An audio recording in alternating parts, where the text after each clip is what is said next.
বা জান্নাতীদের মধ্যে এই উম্মতের মানুষের সংখ্যা বেশি হবে, তবুও নবী সাল্লাল্লাহু আলাইহি ওয়াসাল্লাম বলেছেন যে আমার উম্মত 73টা দলে ভাগ হয়ে যাবে। বনু ইসরাইল 72 দলে ভাগ হয়েছিল। ওয়াতাফতারিকু উম্মতি আলা 73 মিল্লা, আমার উম্মত 73টা দলে ভাগ হয়ে যাবে। কুল্লুহুম ফিন্নার, প্রত্যেকটা দলই যাবে জাহান্নামে, ইল্লা মিল্লাতান ওয়াহিদা, একটা মাত্র দল ছাড়া। কিলা মান হিয়া ইয়া রাসূলুল্লাহ, বলা হলো তারা কারা হে আল্লাহ রাসূল সাল্লাল্লাহু আলাইহি ওয়াসাল্লাম? নবীজি বললেন মা আনা আলাইহি ওয়া আসহাবি, আমি যার উপরে আছি, আমার সাহাবীরা যার উপরে আছে। দুর্ভাগ্যজনক হচ্ছে ইসলামের নামে যত দলাদলি হয়েছে সবারই এই একটাই দলিল যে মা আনা আলাইহি ওয়া আসহাবি, আমি যার উপরে আছি, আমার সাহাবীরা যার উপরে আছে। সবাই দাবি করে, আমরা তাই করছি। কেন বেশিরভাগ মানুষ জাহান্নামে যাবে? একটা উত্তর আমরা পেলাম, চোখ দিয়েছি দেখেনি, কান দিয়েছি শোনেনি, কলব দিয়েছি উপলব্ধি করেনি। অর্থাৎ আল্লাহর সত্যের সন্ধান তারা পায়নি, সত্যকে মূল্যায়ন করে নাই, আল্লাহ পাকের বিধানের আনুগত্য করেনি। আরেকটা কারণ আছে, সেটা হলো শিরক। কারণ যে বেশিরভাগ মানুষ জাহান্নামে যাবে তাদের আমল নামায় একটা পাপ থাকবে, খুব কমন পাপ, সেটা হলো শিরকের পাপ। কিভাবে এটা বলতে পারি?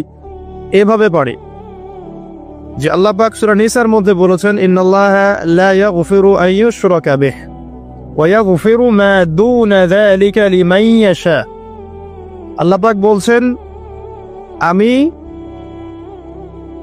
শিরক ছাড়া অন্য যে কোনো গুনাহ যাকে ইচ্ছা ক্ষমা করে দেব। আল্লাহ পাক বলছেন আমি, আল্লাহ পাক শিরকের গুনাহ মাফ করেন না, অন্য যে কোনো গুনাহ যাকে ইচ্ছা আল্লাহ পাক মাফ করে দিবেন ইনশাআল্লাহ। আল্লাহ পাক যখন ঘোষণা দিলেন যে শিরক ছাড়া অন্য গুনাহ আমি মাফ করে দেব ইনশাআল্লাহ, শুধু মানুষের সাথে জড়িত বিষয় বাদ দিয়ে। কারণ মানুষের সাথে জড়িত বিষয় আল্লাহ রাব্বুল আলামিনের কাছে ক্ষমা চেয়ে লাভ হচ্ছে না। যেটা মানুষের সাথে জড়িত বিষয় সেটা আল্লাহর কাছে ক্ষমা চেয়ে লাভ হচ্ছে না। ধরেন আপনি কারো গীবত করেছেন, নাউজুবিল্লাহ, কারো সম্পদ আত্মসাৎ করেছেন, কারো প্রতি জুলুম করেছেন, কাউকে গালি দিয়েছেন, চুরি ডাকাতি করেছেন, ছিনতাই করেছেন, অন্যের সম্পদ আত্মসাৎ করেছেন, কাউকে ধর্ষণ করেছেন, অর্থাৎ অন্য কারো সম্মানহানি করেছেন, জান মাল ইজ্জতের হানি করেছেন। এই বিষয়টার ক্ষমা আল্লাহর কাছে পাওয়া যাবে না। এই ক্ষমাটা ওই বান্দার কাছে নিতে হবে যে ভাই আমি আপনার গীবত করেছিলাম, আমাকে মাফ করে দেন। ভাই আমি আপনার সম্পদ চুরি করেছি, এই নেন, ফেরত নেন। ভাই আমি তোমার জমি আত্মসাৎ করেছি, এটা তোমার, তুমি নিয়ে নাও। ভাই আমি তোমার কাছে টাকা ধার নিয়েছিলাম, দেইনি, এই যে দিয়ে দিলাম, শোধ। প্রতিটা বিষয় যেটা মানুষের সাথে জড়িত, হাক্কুল ইবাদ, এটা আল্লাহর কাছে ক্ষমা হবে না, এটা তার কাছেই ক্ষমা নিতে হবে, এবং এটা খুব কঠিন বিষয়। এর জন্য একটা কলবুন সালিম দরকার হয়, মানে সৎ মনের দরকার হয়। আর এই সৎ মন অনেক দাড়ি টুপির ভিতরেও থাকে না। আমি কি বুঝাতে পারছি? এই মনস্তাত্ত্বিক সততা দাড়ি টুপি জুব্বা পাগড়ির ভিতরে নাও থাকতে পারে, এটা ভিতরের ব্যাপার।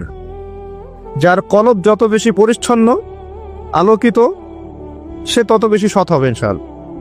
কোনো কোনো ক্ষেত্রে আমরা এমনও দেখেছি যে একজন নন মুসলিম হিন্দু সম্প্রদায়ের মানুষ, সে মাপে কম দিচ্ছে না, একজন মুসলিম দিচ্ছে। কোনো কোনো ক্ষেত্রে দেখবেন আপনাদের এলাকায় আগে হিন্দু সম্প্রদায় বেশি ছিল না? আমার জানা মতে রংপুরের এই জায়গায় তো আগে শহর ছিল, তাই না? এখন এখানে অনেক নিদর্শন আছে, খাঁটি খাবারের জন্য মানুষ তাদের কাছে আসতো, মুসলিমদের দোকানে না গিয়ে তাদের দোকানে যাচ্ছে। তাদের দুধটা হবে খাঁটি, ঘিটা হবে খাঁটি, মিষ্টি হবে খাঁটি। মুসলিমের দোকান বাদ দিয়ে তাদের কাছে যাচ্ছে মানুষ, সততা দিয়ে তারা মানুষের মন জয় করলো। কোনো কোনো ক্ষেত্রে আপনি দেখবেন একজন অমুসলিম রাষ্ট্রের দায়িত্বে আছে, প্রশাসনে আছে, বা সামাজিক দায়িত্বে আছে, ব্যবসা করছে, চাকরি বাকরি করছে। কোনো কোনো ক্ষেত্রে দেখা যায় যে তারা অনেক মুসলিমের চেয়ে বেশি সৎ।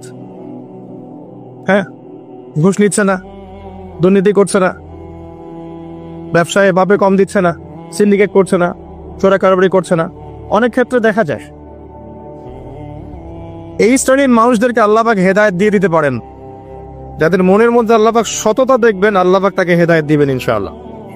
এটাই নিয়ম। আর যার হৃদয়ের মধ্যে সততা নাই, বাহ্যিকভাবে যদি মনেও হয় যে সে জান্নাতের পথে হাঁটছে, এমন হতে পারে দিন শেষেও জাহান্নামেই যাবে, নাউযুবিল্লাহ। তো যে প্রসঙ্গে এখানে আসলাম, মানুষের সাথে জড়িত হকটা মানুষের সাথেই ডিল করতে হবে। এটা কাবা ঘরের গেলাফ ধরে কানলেও ক্ষমা হবে না। কারণ আল্লাহ পাক তো রহমানুর রহিম নন, শুধু আল্লাহ পাক ন্যায় বিচারকও বটে। কথা কি বুঝতে পারছেন? আল্লাহ পাক শুধু রহমানুর রহিম নন যে সব মাফ করে দিব, একই সাথে শাদীদুল ইকাব, কঠোর শাস্তিদাতাও বটে। এবং আল্লাহ পাকের ন্যায় বিচার, ইনসাফটা সবচেয়ে উপরে। আল্লাহ পাক ইনসাফ করবেন, ইনসাফ করবেন। রহমানুর রহিম কোন অর্থে? আল্লাহ পাক চান যে তার বান্দারা জান্নাতে যাক, এবং তার জন্য আল্লাহ পাক নবী রাসূল পাঠিয়েছেন, আসমানি কিতাব পাঠান, মানুষকে খাওয়ান, পড়ান, হেদায়েত দেন, ভালো মন্দ বোঝান, বিবেক দেন, সবকিছু দেন। রহমানুর রহিম ছাড়া কোনো সত্তা এমন করতে পারে? এরপরেও যখন মানুষ জাহান্নামের পথে হাঁটবে, তখন আল্লাহ পাক কি আমরা দোষ দিতে পারবো? পারবো না। কিয়ামতের দিনের দরকার ছিল। আগে আমরা ভাবতাম যে কিয়ামতের দিনের কি দরকার ছিল, ছোটবেলায় ভাবতাম আর কি, যে এত সমস্যা, মানুষ হয়ে জন্ম নিয়েই তো বিপদে পড়ে গেলাম, কিয়ামতের দিনে তো অবস্থা খারাপ, কি জন্য আল্লাহ এত কঠিন শাস্তি দিবেন, জাহান্নাম সৃষ্টি করেছেন ইত্যাদি। সত্যিকার অর্থে কিয়ামতের দিন না থাকলে কোনো জালেমের বিচার হতো না, যাদের বিচার দুনিয়া হয়নি। কথা কি বুঝতে পারছেন? যে জালেমদের বিচার দুনিয়াতে হয় নাই, তারা পার পেয়ে যেত। কিয়ামতের মাঠ আছে বলেই তারা পার পাবে না। আর যে মাজলুমরা দুনিয়াতে কেঁদেছে, দুনিয়াতে কষ্ট সহ্য করেছে, সাফার করেছে, তাদের জন্য সুসংবাদ কিয়ামতের মাঠ, তারা সেখানে প্রতিদান পাবে ইনশাআল্লাহ। এজন্যই কিয়ামতের মাঠের দরকার ছিল, না হলে সব জালেম কি হতো? পার পেয়ে যেত, যারা দুনিয়াতে বিচার পায়নি। তো এর জন্য সৎ মনের দরকার। যদি মানুষের সাথে জড়িত বিষয় থাকে, তাকে ফেরত দিতে হবে। যদি আপনি জনগণের সম্পদ আত্মসাৎ করে থাকেন, সবার সামনে দাঁড়িয়ে বলতে হবে যে তোমাদের এই সম্পদ ছিল, আমি আত্মসাৎ করেছি, আমার সম্পদ থেকে এগুলো নিয়ে নাও। তারপরে জান্নাতের প্রশ্ন আসবে, তার আগে নয়। এত সহজ নয়। তাহলে কিয়ামতের মাঠে উঠে দেখবেন কিছু কিছু মানুষের ঘাড়ের মধ্যে দেখবেন রিলিফের মাল আছে। হ্যাঁ, কিয়ামতের মাঠে উঠে দেখবেন কিছু মানুষের ঘাড়ে রিলিফের মাল আছে, টিন আছে, গম আছে, চাল আছে, ত্রাণ আছে। নবী সাল্লাল্লাহু আলাইহি ওয়াসাল্লাম বলেছেন, যে যেটা আত্মসাৎ করবে সেটা নিয়ে কিয়ামতের মাঠে উঠবে। হ্যাঁ, কেউ যদি একটা গরু আত্মসাৎ করে থাকে, গরু তার ঘাড়ে থাকবে।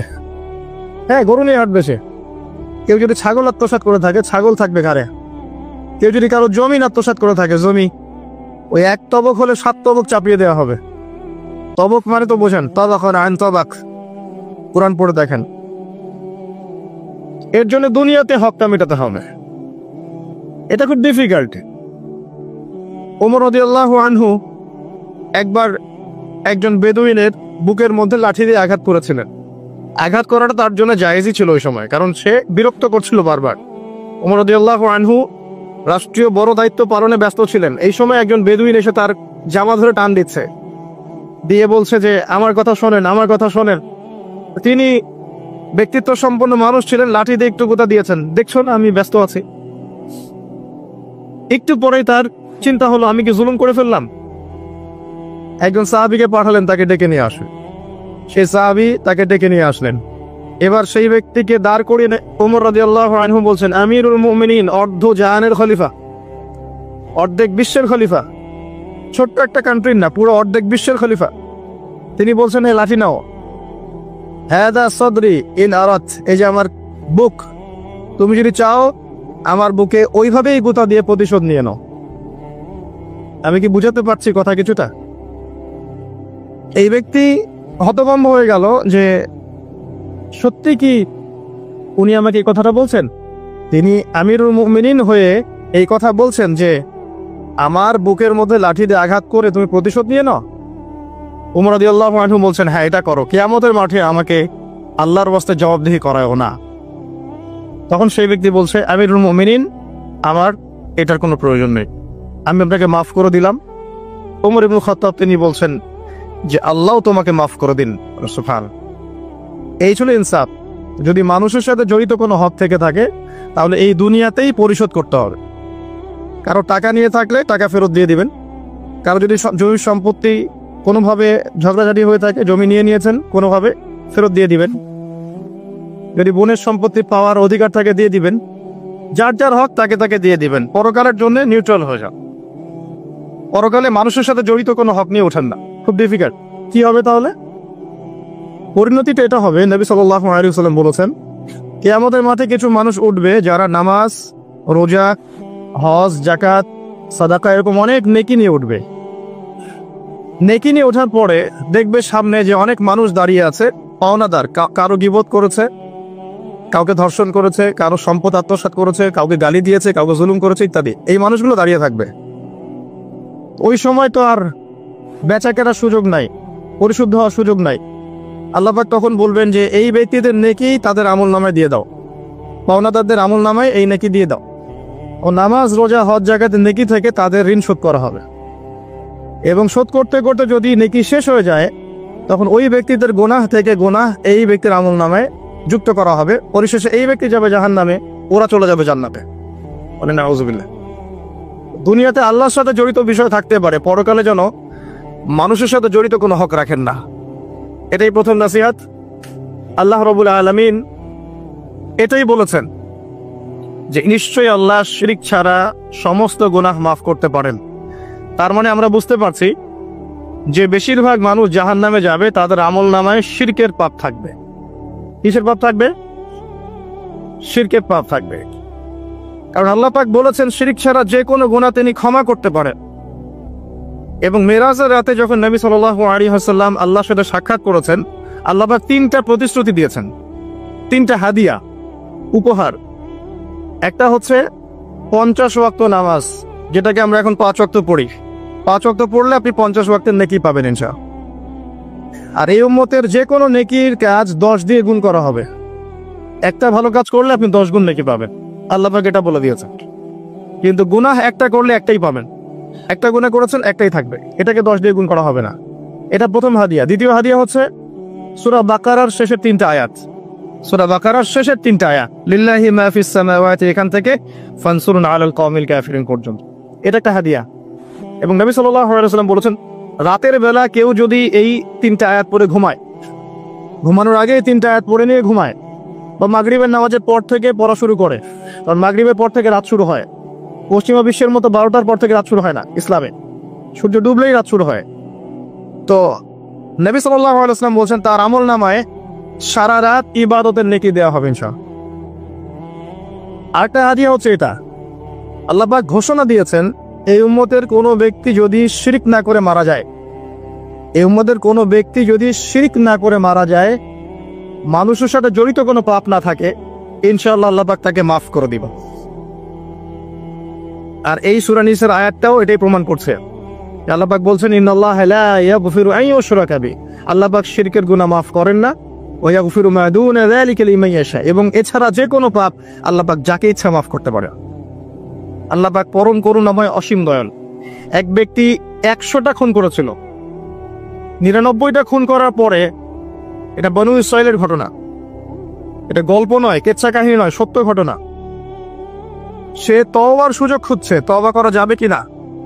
খুঁজতে খুঁজতে খুঁজতে একজন আবেদের কাছে গিয়েছে। আবেদ মানে যে ইবাদত করে কিন্তু জ্ঞান নাই। 2 রকম মানুষ থাকে মুসলিমদের মধ্যে, একজন এক শ্রেণী আলেম যারা জানে এবং জানা অনুযায়ী আমল করে, আর এক শ্রেণী হচ্ছে খুব একটা জানে না কিন্তু দেখা দেখে আমল করে, এটাকে বলা হয় আবেদ। এই ব্যক্তি ছিল আবেদদের একজন। তার কাছে গিয়ে বলছে আমার কি তওবা হবে, আমি 99টা খুন করেছি, সিরিয়াল কিলার। সেই ব্যক্তি বলেছে না, তোমার কিসের ক্ষমা, তুমি এতগুলো খুন করেছো, তোমার ক্ষমা হতে পারে। রাগে এই ব্যক্তিকেও সে খুন করেছে, করে 100টা পূর্ণ করেছে। এরপরে আরেকজনের সন্ধান পেয়েছে যে একজন আলেম, তার কাছে গিয়ে তওবার সুযোগ খুঁজছে। সে বলল হ্যাঁ তোমার তওবা হবে ইনশাআল্লাহ, তুমি খালেস ভাবে তওবা করো, করে এই এলাকা থেকে চলে যাও। কারণ তওবার পরে নতুন জীবন শুরু করবে, এই পরিবেশে থাকলে তুমি অতীতের হিস্ট্রিগুলো তোমার মনে পড়বে, তুমি চলে যাও দূরে কোথাও, সেখানে গিয়ে থাকা শুরু করো। সে তওবা করে ওইদিকে চলে যাচ্ছিল, রাস্তায় মৃত্যু হয়। এবার 2 শ্রেণীর ফেরেশতা চলে আসছে, জান্নাতের এবং জাহান্নাম। কে তার আত্মা নিবে? আমরা মৃত্যুর সময় টের পেয়ে যাব যে কে জান্নাতি কে জাহান্নামী ফেরেশতাদের আকৃতি দেখেই, ঠিক আছে? আর একজন মানুষের মৃত্যু থেকেই তার কিয়ামত শুরু হয়ে যায়।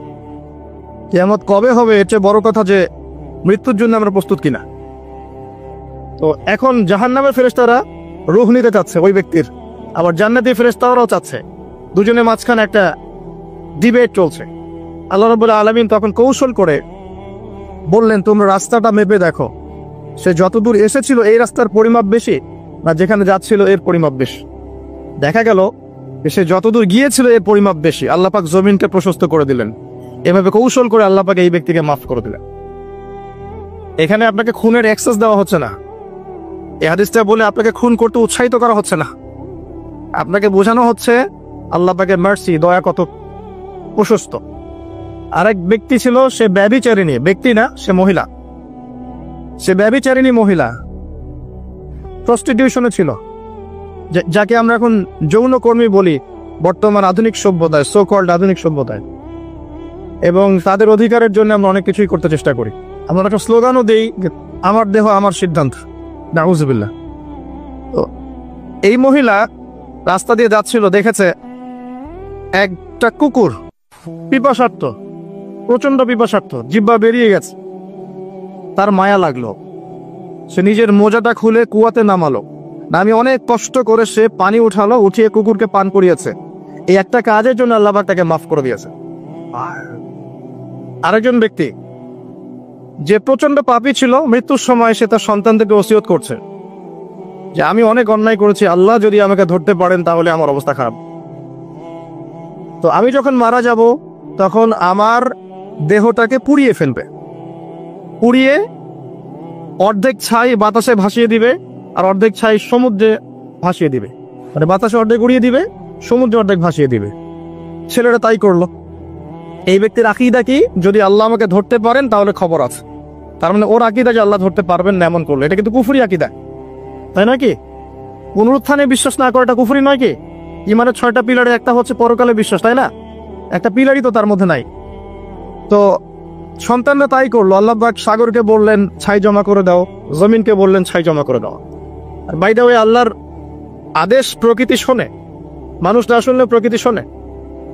সাগরের পরে গিয়ে আপনি দাঁড়িয়ে থাকবেন, এই বিশাল সমুদ্র গর্জন করতে করতে আসবে, এসে বিনয়ের সাথে আপনার পা ধুয়ে দিবে। আল্লাহ পাক তাকে আদেশ করেছেন, তোমার সামনে দাঁড়ালে পা ধুয়ে দিও, অহংকার করো না। আল্লাহ যখন ওই সমুদ্রকে আদেশ করবেন যে এই জনপদের লোকেরা আমার আদেশ মানছে না, জলোচ্ছ্বাস দিয়ে উড়িয়ে দাও, সমুদ্র তাই করবে। প্রকৃতি আল্লাহর কথা শোনে।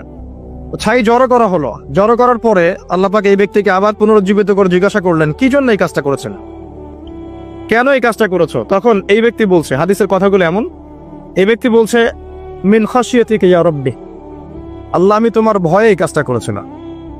আর তুমি খুব ভালো করেই জানো হে আল্লাহ যে আমি তোমার ভয়ে করেছি না অন্য কোনো কারণে করেছি। আল্লাহ পাক বললেন, আমি তোমাকে মাফ করে দিলাম। আর দুজন ব্যক্তি, এটা বলে সামনে যাচ্ছেন, আর দুজন ব্যক্তি, এটা আমাদের মুসলিমদের জন্য শিক্ষা আছে। আমরা মুসলিমরা মনে করি যে আমরা সুপিরিয়র হয়ে গেছি। মাশাআল্লাহ, জুমার নামাজে আসি, রমজানের রোজা রাখি, মাঝে মাঝে একটু জাকাত দেই, সুযোগ পেলে একটা হজ উমরা করে আসি, তাই না? মাঝে মাঝে মসজিদে এসে নামাজ পড়ি, আমরা মনে হয় জান্নাতের সার্টিফিকেট পেয়ে গেছে, আমরা এমনটা মনে করি আর কি। দুই ব্যক্তি, একজন অনেক আল্লাহওয়ালা মানুষ, আর একজন হচ্ছে যে আল্লাহর দিনের খুব একটা পরোয়া করে না। তো এই বন্ধু সেই বন্ধুকে দাওয়াত দেয়, দিনের পথে আসো, দিনের পথে আসো আসো। এই ব্যক্তি শোনে না। তো একদিন এই ব্যক্তি বলে ফেললো, যে ব্যক্তি একটু পায়াস টাইপের রিলিজিয়াস মুসলিম, সে বলে ফেললো যে আল্লাহ তোকে কখনো মাফ করবে না। কথাটা শোনেন, আল্লাহ তোকে মাফ করবে না, তোকে এত ডাকি দাওয়াত দিই, তুই কথা শুনিস না। মৃত্যুর পরে আল্লাহ পাক এই দুইজনকে জীবিত করলেন। জীবিত করে বললেন, কে তোমাকে ইখতিয়ার দিয়েছে যে আমি কাউকে ক্ষমা করব কি করব না এই বিষয়ে সিদ্ধান্ত দেওয়ার? আজকে আমি ওকে মাফ করে দিলাম আর তোমাকে জাহান্নামে দিলাম, যাও। যার মনের মধ্যে যাররা পরিমাণ অহংকার থাকবে সে ব্যক্তি জান্নাতে যেতে পারবে না। আর অহংকার এবং রিয়াটা এত সূক্ষ্ম যে অন্ধকার রাতের কালো পাথরের উপরে যদি কালো পিঁপড়া হাঁটে, এটা যেমন সূক্ষ্ম, রিয়া এবং অহংকার এতটাই সূক্ষ্ম। এবং যখন আপনারা ইসলামিক ব্যক্তিত্বদেরকে নিয়ে আইওয়াশ এবং শোডাউনে লিপ্ত হন, তখন অহংকার তাদের মনের মধ্যে চলে আসতে পারে। এই বিষয়গুলো থেকে সম্পূর্ণ দূরে থাকা উচিত। আল্লাহ পাক আপনাদেরকে বোঝার তৌফিক দান করুন। শিরকের পাপ থেকে বেঁচে থাকুন, মানুষের সাথে জড়িত পাপ থেকে বেঁচে থাকুন। আল্লাহ পাক পরম করুণাময়, অসীম দয়ালু। আল্লাহ পাক সমস্ত গুনাহ মাফ করতে পারেন। এর মানে এই নয় যে গুনার এক্সেস দেওয়া হচ্ছে, লাইসেন্স দেওয়া হচ্ছে, এমনটা নয়। আল্লাহ পাকের দয়া বোঝানো হচ্ছে। আল্লাহ আপনাকে ভালোবাসেন এবং আল্লাহই আপনাকে প্রকৃত অর্থে ভালোবাসেন, বাকিরা আপনাকে স্বার্থের জন্য ভালোবাসেন। মনে রাখবেন, প্রকৃত অর্থে শুধু আল্লাহই তার বান্দাদেরকে ভালোবাসেন, বাকিরা মানুষের অবস্থানকে ভালোবাসে, মানুষের ব্যক্তিসত্তাকে নয়, আপনার আত্মাকে নয়, আপনার অবস্থানকে। এটা আপনি হারে হারে উপলব্ধি করবেন যত দিন যাবে। বাকি বিষয়গুলো স্বার্থকেন্দ্রিক। আল্লাহ রাব্বুল আলামিনের ভালোবাসা স্বার্থকেন্দ্রিক নয়, নিঃস্বার্থ। আল্লাহর জন্য ভালোবাসো। মাকে ভালোবাসেন আল্লাহর জন্য, বাবাকে ভালোবাসেন আল্লাহর জন্য, আপনি সন্তান সন্ততিকে ভালোবাসেন আল্লাহর জন্য, স্ত্রীকে ভালোবাসেন আল্লাহর জন্য। তাদের জন্য করেন আল্লাহকে সন্তুষ্ট করার জন্য, তাদের কাছে কিছু পাওয়ার আশায় না। যখন আপনি কারোর কাছে কিছু পাওয়ার আশা করবেন, তখন তার কাছ থেকে কষ্ট পাবেন। যখন কারোর কাছে কিছু পাওয়ার জন্য আপনি আশা করবেন, তখন তার কাছে কষ্ট পাবেন। এর বাইরে একটা ভালোবাসা থেকে, ডিভাইন, আল্লাহর পক্ষ থেকে আসে। সেই দুই ব্যক্তি যারা আরশের ছায়ায় ছায়া পাবে, ওই 7 শ্রেণীর মধ্যে এক শ্রেণী হচ্ছে ওই দুই ব্যক্তি যারা একে অপরকে শুধু আল্লাহর জন্য ভালোবাসত।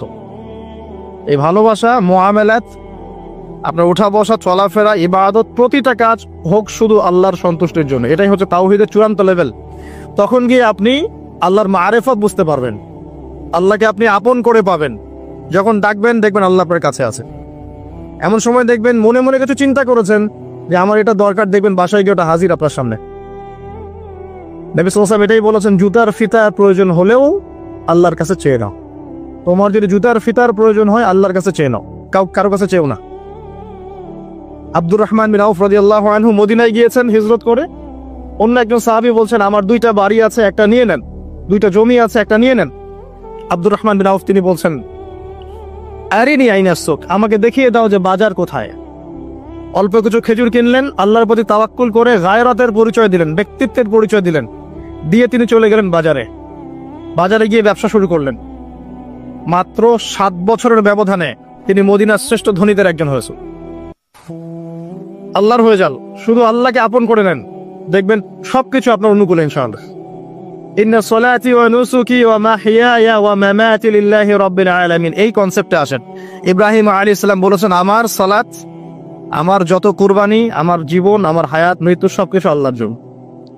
তখন দেখবেন দুনিয়াতে যদি আল্লাহর পথে চলতে আপনি বাধা পান, বিপত্তি পান, কষ্ট পান, দুঃখ কষ্ট আসে, বালা মুসিবত আসে, আপনার মুখে হাসি থাকবে।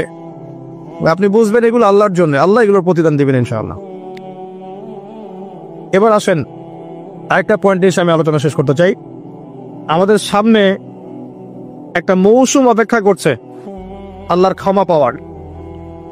3 শ্রেণীর মানুষের জন্য নবী সাল্লাল্লাহু আলাইহি ওয়াসাল্লাম অভিশাপ দিয়েছেন। অভিশাপ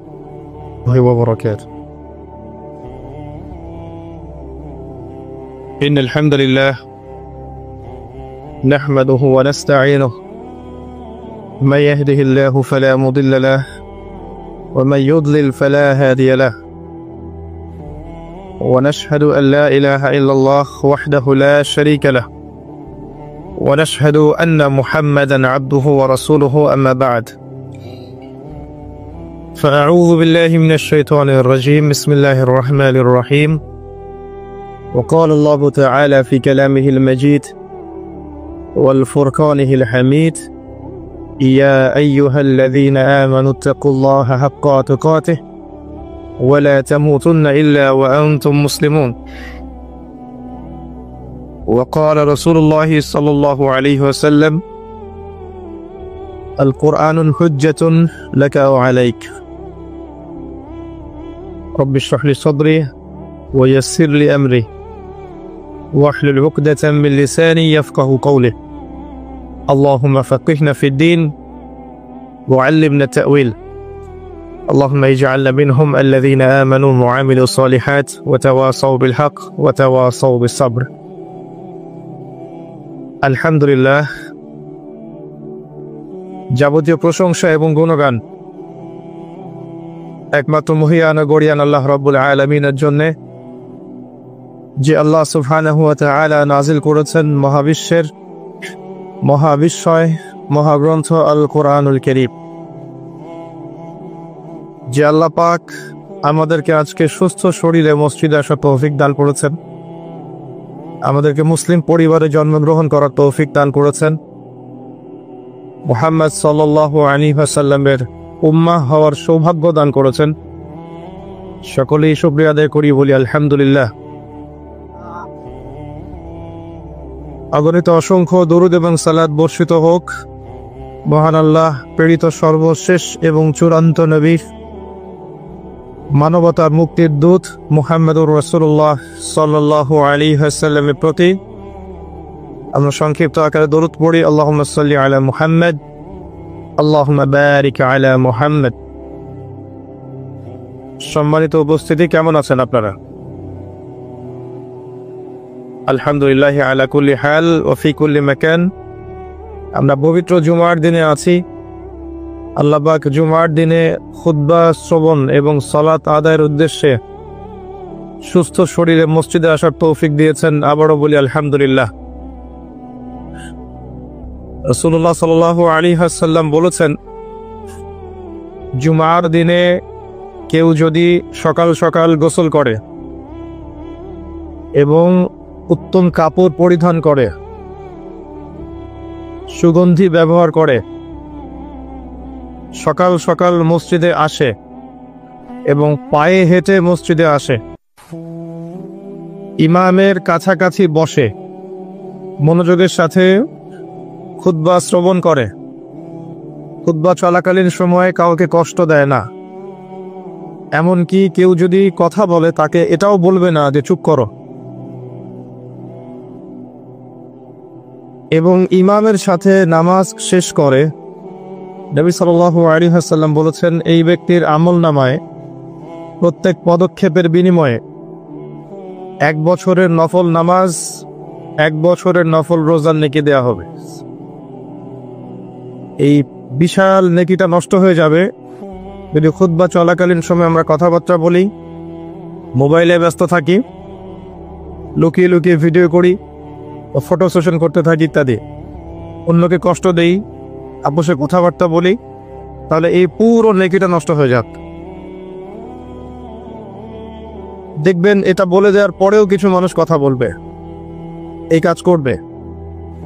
আল্লাহ পাক বলেছেন কিছু মানুষ সম্পর্কে, লাহুম কুলুবুন লা ইয়াফকাহুনা বিহা, আমি হৃদয় দিয়েছি উপলব্ধি করে না, ওয়া লাহুম আযানুন লা ইয়াসমাউনা বিহা, শ্রবণ ইন্দ্রিয় দিয়েছি শুনবে না, ওয়া লাহুম আ'য়ুনুন লা ইউবসিরুনা বিহা, চোখ দিয়েছি দেখবে না।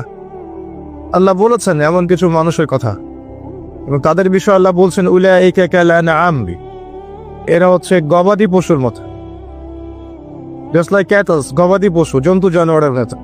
বাল হুম আদাল, বরং তার চাইতেও নিকৃষ্ট। উলাইকা হুমুল গাফিলুন, এরা হচ্ছে গাফেল সম্প্রদায়। আল্লাহ পাক এদেরকে দিয়েই জাহান্নাম পূর্ণ করবেন। ওয়ালাকাদ যারানা লিজাহান্নামা কাসীরাম মিনাল জিন্নি ওয়াল ইনস, প্রচুর জিন আর মানুষকে দিয়ে আমি জাহান্নাম পূর্ণ করব। অপরাধ এটাই, চোখ দিয়েছি দেখে নাই, কান দিয়েছি শোনে নাই, হৃদয় দিয়েছি উপলব্ধি করে নাই, এটাই অপরাধ। আর সহিহ বুখারীর মধ্যে 4 বার একটা হাদিস এসেছে যে আল্লাহ পাক আদম আলাইহিস সালামকে ডাকবেন কিয়ামতের মাঠে এবং বলবেন, তোমার সন্তানদের মধ্য থেকে জাহান্নামীদেরকে আলাদা করে দাও। আদম আলাইহিস সালাম বলবেন, কতজন হে আল্লাহ? আল্লাহ পাক বলবেন, প্রতি 1999 জনকে জাহান্নামের জন্য আলাদা করে দাও। যদিও এই উম্মতের বেশিরভাগ মানুষ জান্নাতে যাবে ইনশাআল্লাহ, বা জান্নাতীদের মধ্যে এই উম্মতের মানুষের সংখ্যা বেশি হবে, তবুও নবী সাল্লাল্লাহু আলাইহি ওয়াসাল্লাম বলেছেন যে আমার উম্মত 73টা দলে ভাগ হয়ে যাবে। বানু ইসরাঈল 72 দলে ভাগ হয়েছিল। ওয়া তাফতারিকু উম্মতি আলা 73 মিল্লা, আমার উম্মত 73টা দলে ভাগ হয়ে যাবে। কুল্লুহুম ফিন নার, প্রত্যেকটা দলই যাবে জাহান্নামে, ইল্লা মিল্লাতান ওয়াহিদা, একটা মাত্র দল ছাড়া। কিলা মান হিয়া ইয়া রাসূলুল্লাহ, বলা হলো তারা কারা হে আল্লাহর রাসূল সাল্লাল্লাহু আলাইহি ওয়াসাল্লাম? নবীজি বললেন, মা আনা আলাইহি ওয়া আসহাবি, আমি যার উপরে আছি আমার সাহাবীরা যার উপরে আছে। আর দুর্ভাগ্যজনক হচ্ছে ইসলামের নামে যত দলাদলি হয়েছে সবারই এই একটাই দলিল যে